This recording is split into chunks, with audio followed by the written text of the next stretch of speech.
and welcome to my Skulduggery Pleasant Hell Breaks Loose reading vlog.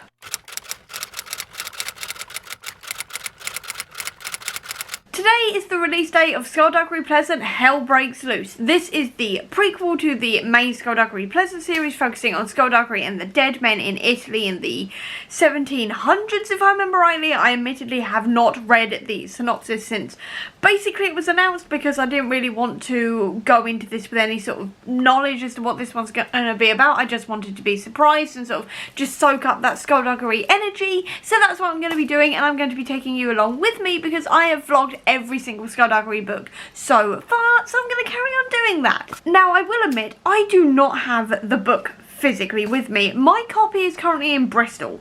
I am in Kent.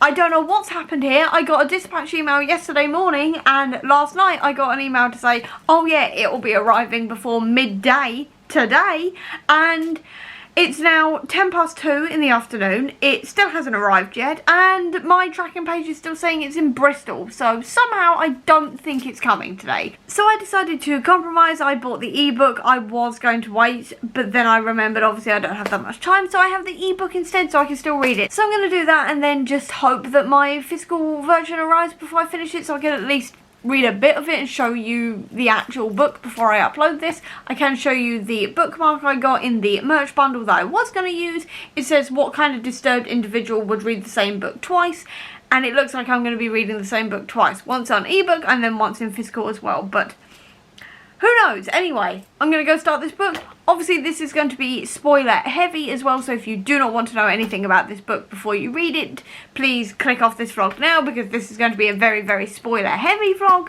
But I think that's enough warning and enough intro, so let's get into the actual book and I will update you when I have read some of it and what I think about it. I have literally just opened it to the dedication, and it says, this book is dedicated to the thing with the long arms and the crooked smile standing behind you. Landy!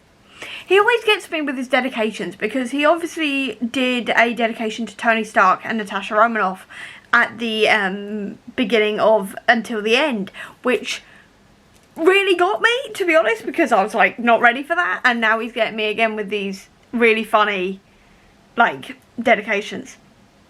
I've missed Skulduggery, I've missed Eric Landy. I haven't even started this story yet, and I've just gone, I miss this so much. And now I'm so happy. Like, I'm so happy to have this. I'm so excited.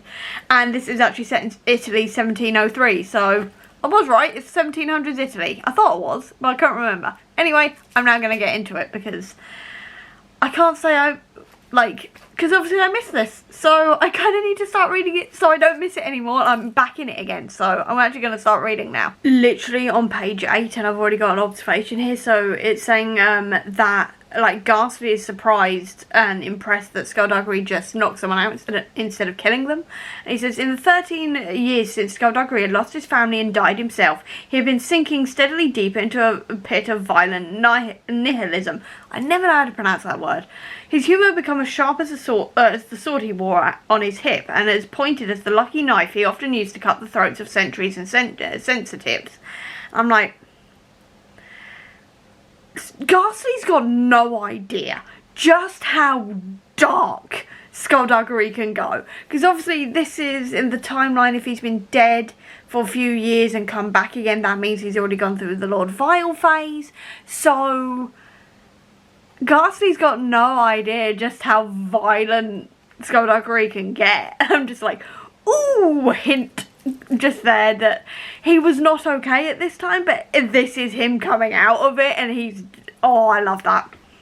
I don't know if that was intentional, but I'm just like, that's a leftover from Lord Vile, to say the least. That is a leftover from Lord Vile. I really like that Ghastly and Hopeless and a few others are sort of like trying to watch out for Skulduggery a lot, and they are concerned about him. And Ghastly is talking to Hopeless at the moment, and he says, like, Hopeless turns to Ghastly and says, I might be wrong, but I do not think I am. Skulduggery is the darkest of us all.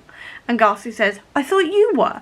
And Hopeless says, I am the deadliest. Skulduggery is the most notorious. Shudder is the scariest. And Skulduggery, once again, is the darkest. If you're wondering, Dexter's the most honest, Saracen's the most charming, and Ravel's the most loyal, and you are the most decent.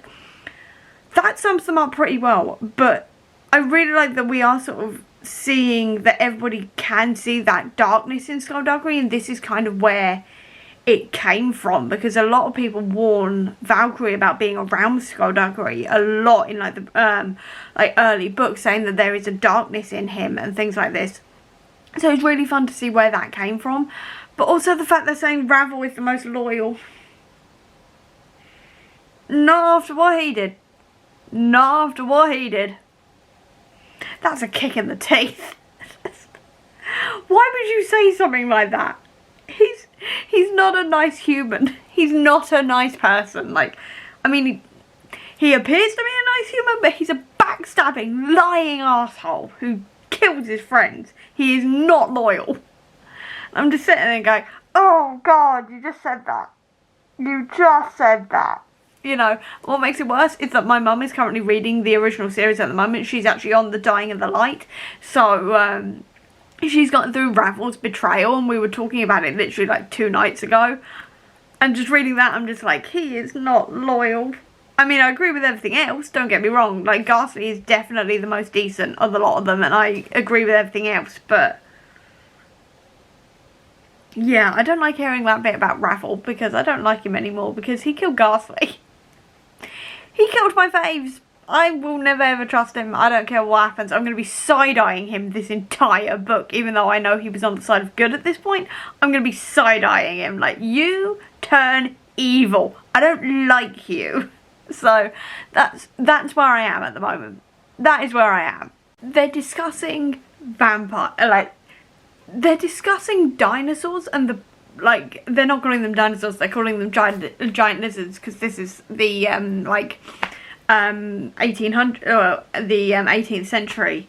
So dinosaurs I don't think have properly been discovered yet. But anyway, I love this whole interaction, right? The things I've seen have led me to believe these lizards existed. Correct, Skulduggery said. Dexter frowned. And they ruled the earth? They were the dominant species, yes. So what happened to them? They became extinct. They could have simply died out, absolutely. Or else they might have a bit overfed, used up all their resources. They could have died of disease. But I think it was something else. Something catastrophic. So, how did they die? Vampires.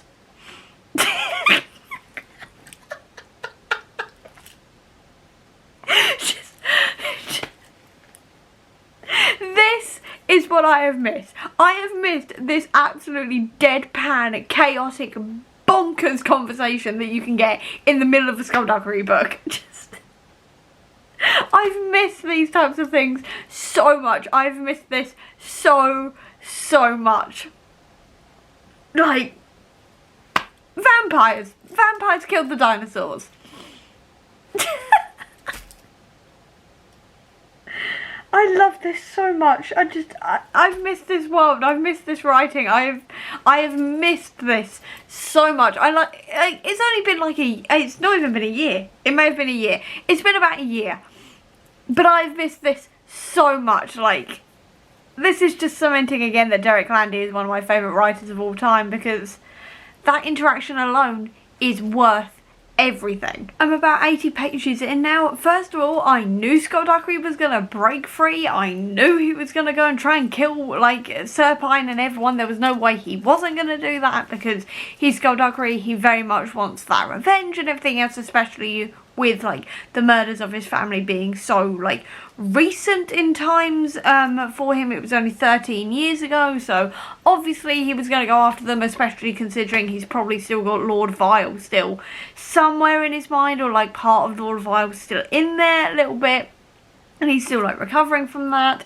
I definitely do not trust the Ladies of Darkness. I definitely don't trust them, especially the one flirting with Ghastly. I don't know, I'm like, you want something. I don't know what it is, but you definitely want something, and I do not trust her whatsoever. Especially because if she had been like a big love for Ghastly or something, I reckon we probably would have heard of her, and unless I am mistaken, we've never heard of her before, so I'm pretty sure she's not going to be like a main character or anything, or like actually be a significant person in Ghastly's past, though I could entirely be wrong on that.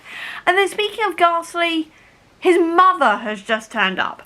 Rustica Strife? I Was not expecting to see like Ghastly's mother here. Was not expecting that whatsoever. Really glad though, because obviously we don't know that much about like Ghastly's past in terms of like his parents or anything else. So that's really cool. And obviously she was like the boxer and everything, who's obviously the most feared general in Meritorious' army. So that's going to be really cool. I think I don't know, I've got a feeling that he may be a little bit of a mummy's boy in a little kind of Ghastly way. So this is going to be fun to see if I'm right on that one. And it's really nice to see a family member outside of like Valkyrie's family, because usually we don't see anybody else's family members. We don't know anybody's family's names. We don't know like if we're interacting with anybody apart from obviously like Skulduggery's family as we see in Until the End. Apart from that, we don't really know that much, and we definitely don't see that much either of everybody else's families apart from actually Tanith. Thinking about it, I've just lied. We see a lot of people's families in this, but I wasn't expecting Ghastly's. Anyway, speaking of families, we've also had a quick mention of Gog Magog. I won't lie, I was hoping that this was going to have a bit to do with Gog Magog, because obviously that was that big like revelation at the end of the Grimoire, if I remember rightly. It was the Grimoire where it's revealed that Gog Magog is Skulduggery's dad, and he's obviously this great big evil god kind of thing. So I was kind of hoping we were going to get a little bit there, especially considering that's going to change what we know about Skulduggery, and if that means he's like half a god or whatever. Again, it's been a very long time since I've read Until the End, so I can't remember if we actually got anything from that, but we have had a mention of Gog Magog anyway, so I was kind of hoping this was going to be about that, but I'm still like really enjoying myself. I'm really enjoying like this talk of like these portals to hell and seeing more of like the war, everything else, and I'm really excited to see what we're going to have happen with Ghastly's mum, because I was not expecting to see Ghastly's mum whatsoever. And now my camera battery is flashing at me, so I'm going to have to quickly change that and go back to reading this, because I am really enjoying myself as always with these books. What the hell? Okay, I am on page 99, which is the last page of chapter 13, and Valkyrie has just shown up. I'm just trying to... What? How? It says, saying like it's, like her, accent. Sister Stone's accent. It's, they're saying it's Irish, but it's not quite Irish, and she's gone, I can explain the accent, don't worry, I can explain everything. She took a deep breath.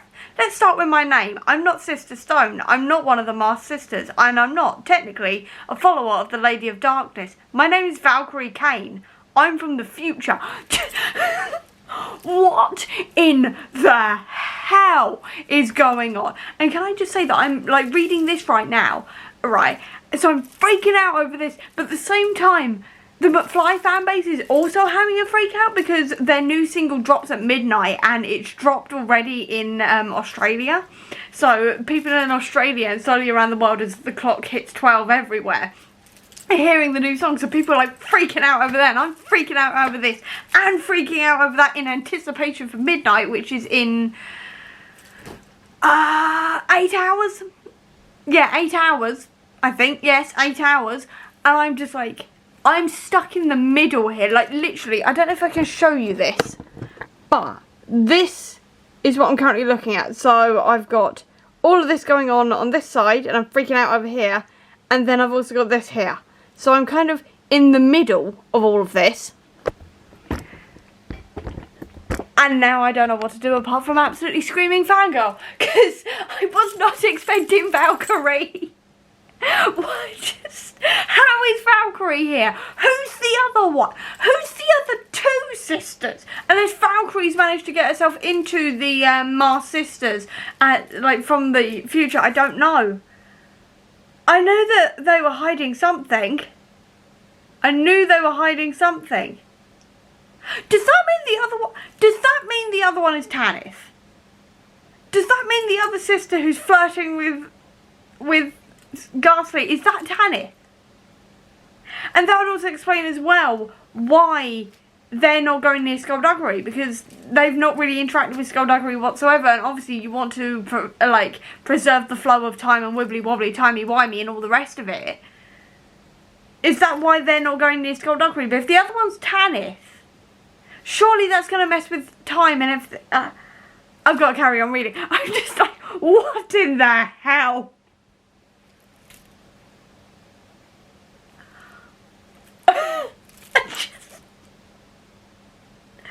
Valkyrie? Oh my god, all I've got is I really hope the rest of the Dead Famous read-along like co-hosts from last year have read this soon, because I'm going to need someone to talk to about this, because I am home alone and I am until tomorrow at the very earliest, and so I can't even talk to my mum about this. I can't really talk to her about this anyway because she's only on The Dying of the Light, so she's got to get through the entire rest of the second series and then this one before I can tell her anything about this, and that's going to be like August at the earliest. I'm going to have to go and spam text everyone in the group chat and be like, anyone has read this already? Because I'm going to need someone to talk theories with. And I mean, I may have to wait to the live stream, I don't know, but what in the... Yes! Valkyrie! That's all I've got is Valkyrie! So, like, Valkyrie's trying to explain everything, and she stepped back, looked at them all, scowled at Ravel for some reason, and took a deep breath. Of course she's gonna, like, scowl at him and glare at him, but she can't say anything, like, don't trust him or anything, but I love the fact that she just glares at him, because that's what I would do. I would not be able to help myself. I would end up glaring at him and probably letting something slip. I'd definitely end up letting something slip, I'm not gonna lie, but so cool. My mind is still reeling from the fact that Valkyrie's here. My mind is reeling from the fact that Valkyrie's here. I was not expecting that whatsoever. One of the elders in this, by the way, I'm not even going to go and try and explain anything to do with time travel, because that is not my wheelhouse in explaining. I basically just go wibbly wobbly timey wimey Mobius strip. Essentially, thank you, Doctor Who and Endgame. That is where my time travel sort of knowledge comes from, so I'm not even going to try and explain that or timelines or anything. But we've just been introduced to an elder called Dresden Bazaar, and I'm just wondering if Dresden is a reference to Harry Dresden of the Dresden Files, which is another sort of contemporary fantasy, though that one's set in New York. It's an adult one about a magical private detective, essentially. So I'm wondering if this is a reference, because obviously Derek Landy does a lot of references throughout his books to various other bits of pop culture, things like this. I haven't seen any others in this, apart from obviously talking about like dinosaurs and things like this, which would make sense, because obviously this is set in the 1700s. Pop culture wasn't a thing then. Back to the Future was not a thing then. Why did I go to Back to the Future? I've got McFly on the mind. Blame that entirely. Anyway, but yeah. So that would make sense. But I'm just wondering if Dresden is a reference to Dresden. Because it does sound very, very similar. So I'm just wondering if that's possibly the case. And also he's got a thing for breaking the rules, and he's the one who taught Skulduggery and Ghastly the value of disobeying orders. And I really like the idea that, like, they've got like another rule breaker on the like the Elders Council.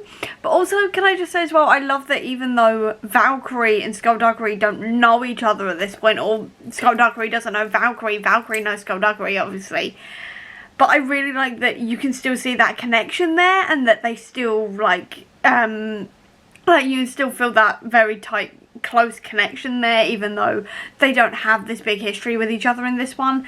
And I'm getting more and more convinced that the other woman is Tanith, like that Rapture is Tanith, because Skulduggery,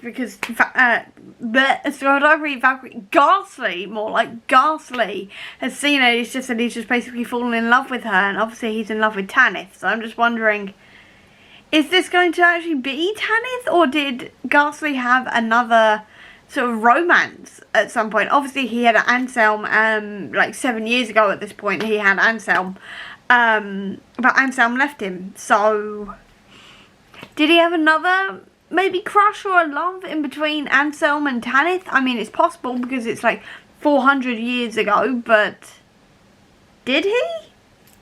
Or is it Tanith? Has he been in love with Tanith for over 300 years? Which would be awkward because Tanith hasn't been born yet. Time time travel. I don't know. I'm just sort of looking at this going, please tell me that Ghastly had a moment of happiness with someone. Please. Because that'd be really nice, because Ghastly deserves all of the happiness in the world. Because Ghastly has the world on his shoulders all the time, because someone's got to stop these idiots from doing stupid things. But, yeah. I just wanted to put out that theory and also talk about Harry Dresden, because that is a series I really want to read. And that just kind of stuck in my mind as soon as I read that name. I was like, Dresden? Not Dresden? So, I just wanted to say that. There's so many layers of meaning to Skulduggery asking Valkyrie, that, like, saying that, because they're friends in the future, presumably that means he's still capable of having friends.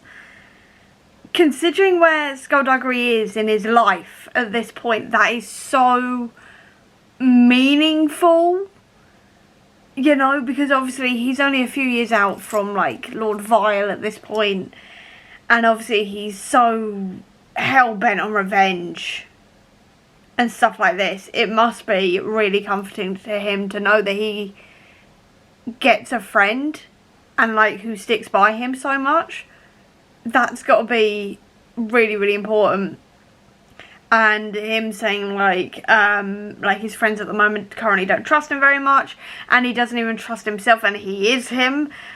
That's just the levels of meaning there. And obviously Skulduggery doesn't know what Valkyrie knows, so he doesn't know that Valkyrie knows that he's Lord Vile, and she knows everything that's happened to him and what is going to happen to him, and is still his best friend. And I think that must be really, really, like, reassuring in its way. It must be really reassuring to have someone like that say, yeah, you do still have friends in the future, which I really appreciate. I really like that. I keep on looking at their friendship, and I've missed their friendship and everything else so much. And even though there's not that usual banter there, because obviously, like, this is a younger Skulduggery, it's really nice to see him and Valkyrie still sort of, like, trust each other, and you can still feel that trust there and that reassurance in each other. I really like that. I really appreciate that.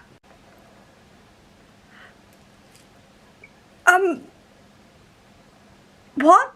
So, you've got Serpine has just been taunting Skulduggery about his family. And then Skulduggery lunged at him, and Ghastly and Ravel and Shudder grabbed him and held him back.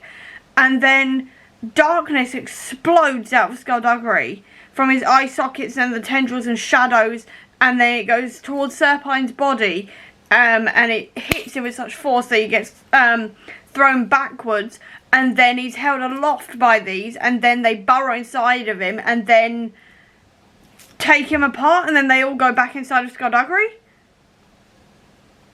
What in the heck?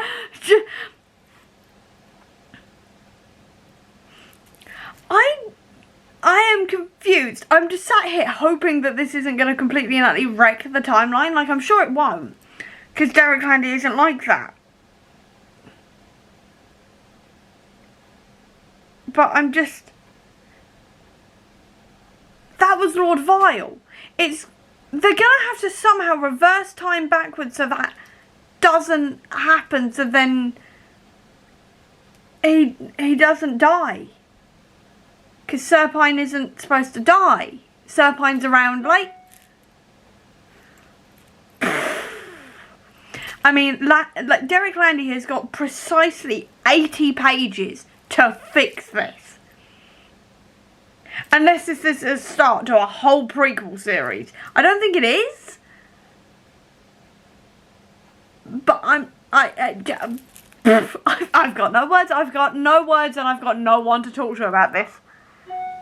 So if this vlog seemed particularly fangirly, or particularly chaotic or anything, blame the fact that I haven't spoken to another human being all day, and I've got no one to talk to about this, because usually I'd just spam Abby, but I don't know if Abby's got this yet. I'm going to message her in a minute and be like, please tell me you've got this, you're reading it, because I have no words. I have no words. I'm just...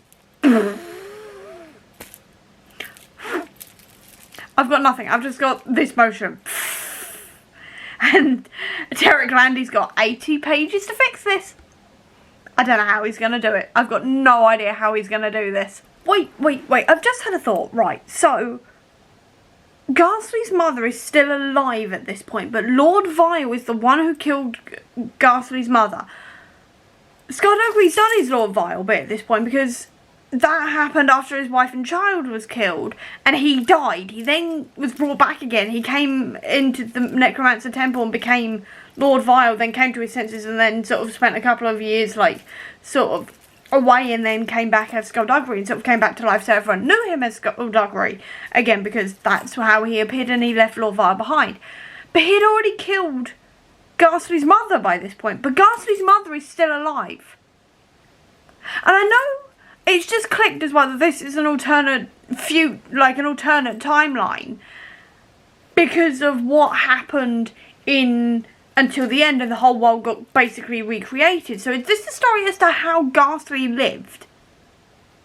Is this the story of how Ghastly lived and how everything slightly changes? Okay, does this mean that everything's just now slightly different, or...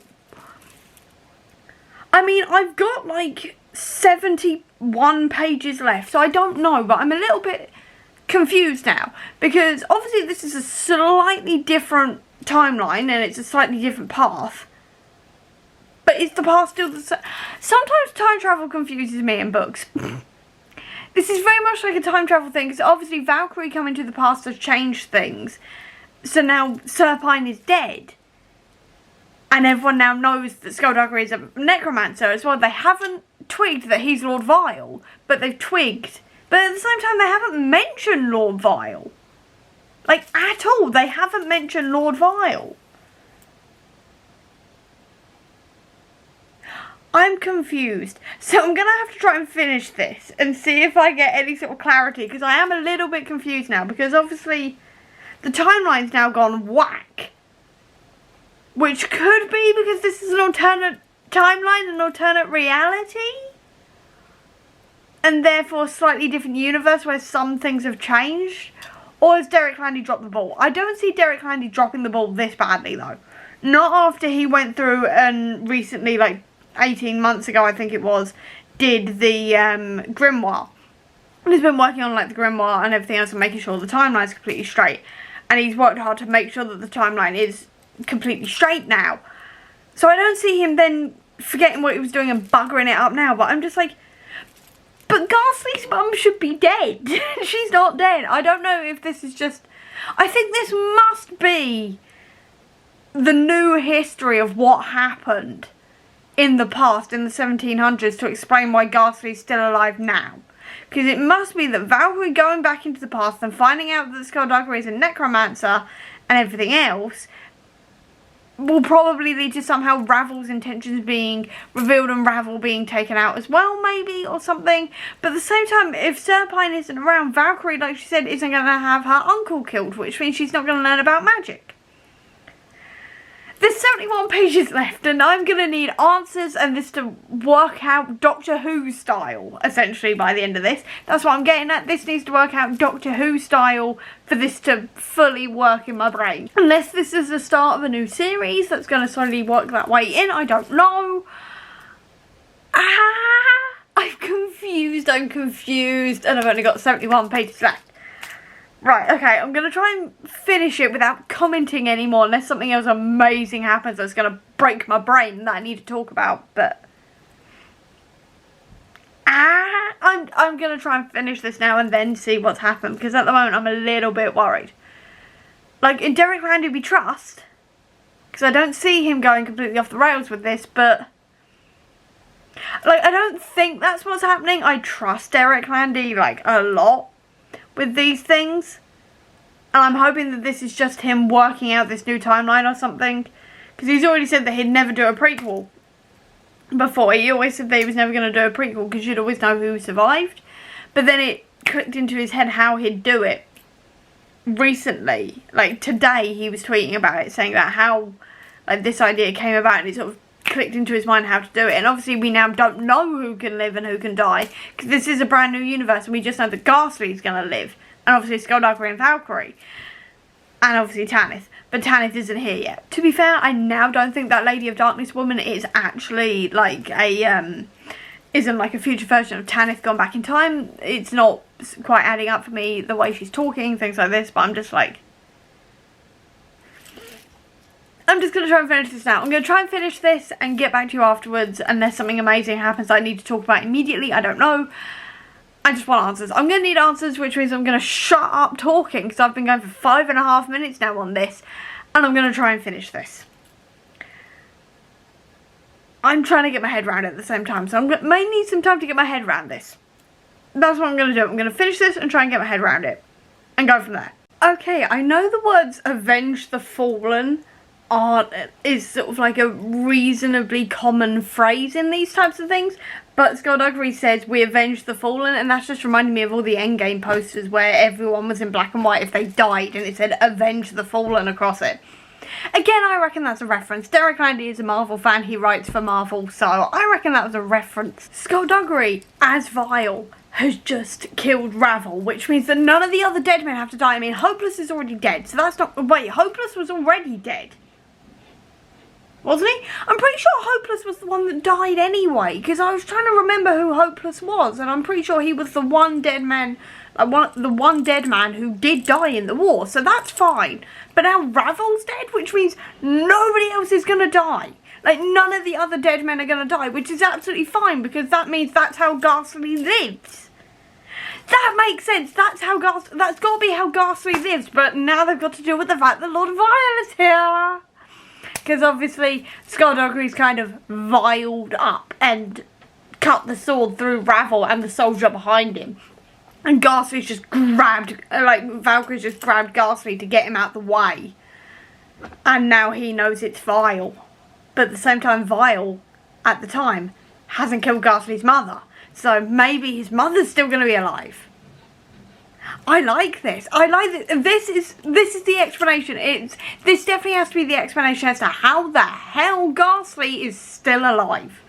Has to be. Has to be how it's done.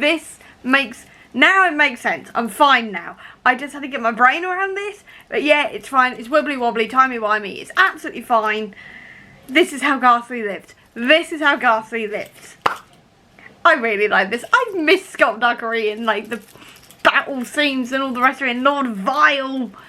Yes, love this. And also, can I just mention as well, I am also really loving that this is from Ghastly's point of view, because even though we're still in third person, we're clearly going from Ghastly's point of view instead of like Valkyrie or Skulduggery, because usually we're very much in like Valkyrie's head and we occasionally see like the villain's point of view or something, but this is definitely being told from Ghastly's point of view, because we're getting what Ghastly's doing, what Ghastly's seeing, who he's having conversations with, how he's feeling, all the rest of it, whereas usually we're focusing on Valkyrie. And I'm really liking that we're focusing on Ghastly, because it's giving Ghastly this time to shine, which just makes me really happy because I love Ghastly, so I'm really, really liking that as well. I'm really enjoying this. I was a little bit wobbly for a minute there, because I was a bit like, what are you doing? But now this, yeah, I'm fine now. I know what's going on. I'm pretty sure I know what's going on anyway. It's Derek Landy. There's 40 pages left. He could do anything to break my brain at any moment, but I think this is fine. I think I know what's going on. I think this is the explanation, etc., as to how everyone survived and what exactly has kind of changed. Because obviously Meritorious is also now dead. Morwenna Crow is now dead. Which leaves the other guy who is who doesn't really want to be one of the elders. But then how does that change everything else going forward in this new timeline? Because obviously it still means that Serpine's dead, so Valkyrie's uncle's never killed. That means nobody else is going to die in the battles as well, with like Ravel and all the rest of it. So I'm just wondering, how are we going to see an update as to how this has changed everything? Because this has clearly changed a lot here. So I'm a little bit like, this is going to have massive ramifications everywhere. And I'm just wondering how that's going to work. So obviously this is an alternate timeline, so it's not going to line up precisely to the previous one. But I'm just wondering how this is all going to work. I've got 40 pages to find out, and hopefully more books coming. I know there is Blood Magic, the graphic novel, that's coming. But yes, I'm intrigued by all of this. I'm very, very intrigued. I've now just finished Hell Breaks Loose, luckily just in time because my neighbours have just started doing some sort of hammering, so that's great. But this was not what I was expecting in the end. This is not what I was expecting. This is not actually explaining how Ghastly is still alive and things like this. This is more like just a fun adventure kind of thing that's told in a different way to usual with Skulduggery, in the sense that it's not in like the modern timeline, but they are dealing with the current case. It's just that time travel happened and then they had to like fix the timeline to fix it and sort of make sure everything still worked perfectly and everything else, so it wasn't like the necromancers were still in charge, things like this. So it was an interesting new take on Skulduggery. I would say it was an interesting way of telling a story with like the time travel and stuff, because obviously Derek Landy before has done stuff with like alternate universes, so it was interesting to see him do time travel. I really enjoyed the Back to the Future reference at the end there as well. Obviously, I am very much back in my McFly era, which their band name is heavily based or entirely based around Back to the Future. They've got like references in their videos to Back to the Future, this kind of thing. I love that. I love Back to the Future. It's one of my favourite trilogies ever. So that was really fun to see. And while I was kind of hoping that this one was going to sort of explain how like Ghastly's still alive, what exactly has changed in this alternate timeline, that kind of thing, I still really enjoyed myself. I'm not really disappointed with that. I mean, I am slightly, but I think that's just from my own theories. I had multiple theories that didn't come true in the main Skulduggery Pleasant series, so it's entirely my fault on those theories. I'm not going to hold that against this book. I still had a really good time reading it. I really enjoyed being back in this world again and seeing all my favourite characters again. Was not fond of seeing everybody get killed again, I won't lie. And I am slightly confused as to Ghastly's mother, because Ghastly's mother was killed by Lord Vile, and this would have been, like, after Lord Vile, so I don't know how she's still alive at this point. I'll have to theorise on that one, to say the least. But overall, I did really enjoy this one. I really enjoyed seeing like this, like earlier versions of these characters and seeing them like reference things from their past, like Ghastly's ex-boyfriend, and seeing like them on a proper dead men mission during the war. That was really interesting. I really enjoyed that. I've been wanting that for a long time now, so that was really good to see. I did still really enjoy this one. It was not what my theories was going to be, so in the end that slightly disappointed me a bit, so I think I'm going to give this 4.5 stars because I really enjoyed myself. It was literally just my own expectations that kind of, and like my own theories that let me down, but apart from that, this was pure Skulduggery fun. It was filled with like the usual banter of it. I loved finding out more about the past of these characters, seeing Valkyrie again and how she weaved into this.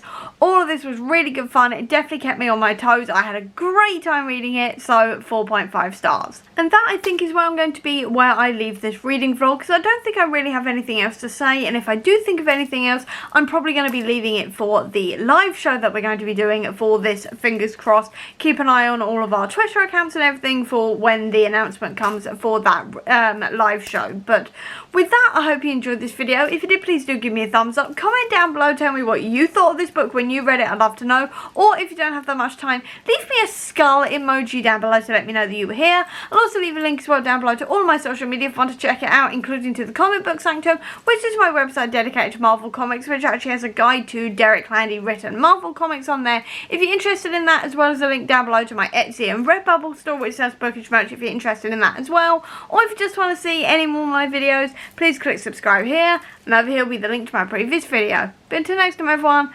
bye!